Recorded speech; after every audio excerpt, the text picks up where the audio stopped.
For humanity, it's been a shit year. To be fair, I don't think 2018 could be worse than 2017. We can't get a Trump Brexit again. Everything's going to come to fruition now, and we're going to start to see the real effects of what the fuck happened in 2017.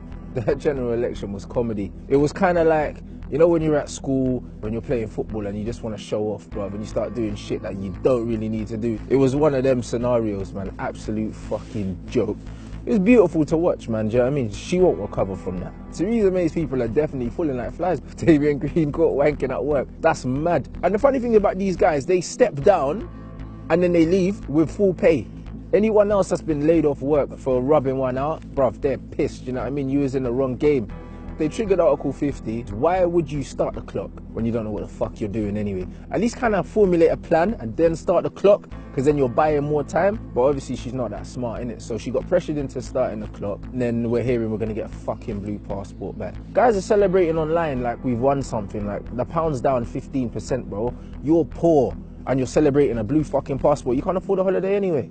That Meghan and Prince Harry engagement just made me laugh for so many different reasons. And then you get people running around like this is our fucking Obama moment. Like everyone's going on like it's like some magical day. Fair enough, at the wedding, like the last time they had that many black people in the Royal Palace was probably when they were selling them or something. I don't know, innit?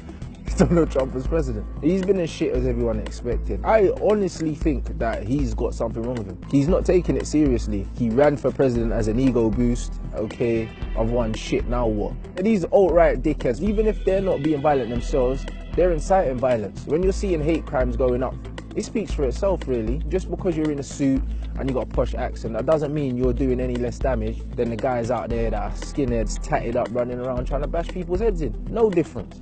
The whole Las Vegas thing was a joke. This guy smuggled in 10 plus suitcases of ammunition into a fucking top hotel, bruv. There's Muslims out there trying to get a backpack on the underground, bruv. And these are military grade weapons that he was able to buy legally. But Americans will tell you there's no problem with the gun laws. Do you know what I mean? Like, I'm done with them. No guns, no deaths from guns. Like, it makes sense. But hey, you know what I mean? That's a bit too straightforward for them. So fuck them, innit, really.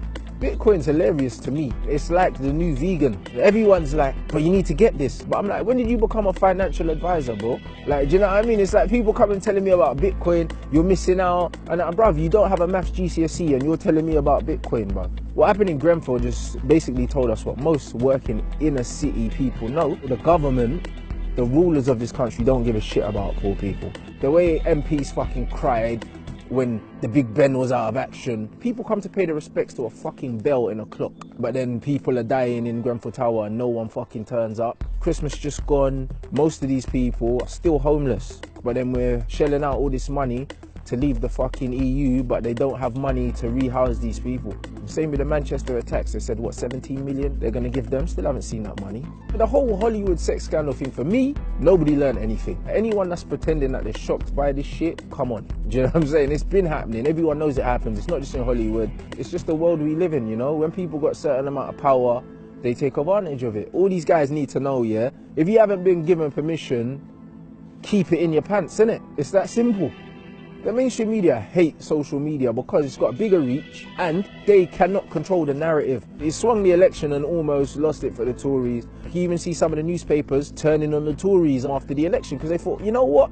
We put in all this effort to win you guys the election and you fucked up anyway. So they started to throw them under the bus one by one, and that's what happens.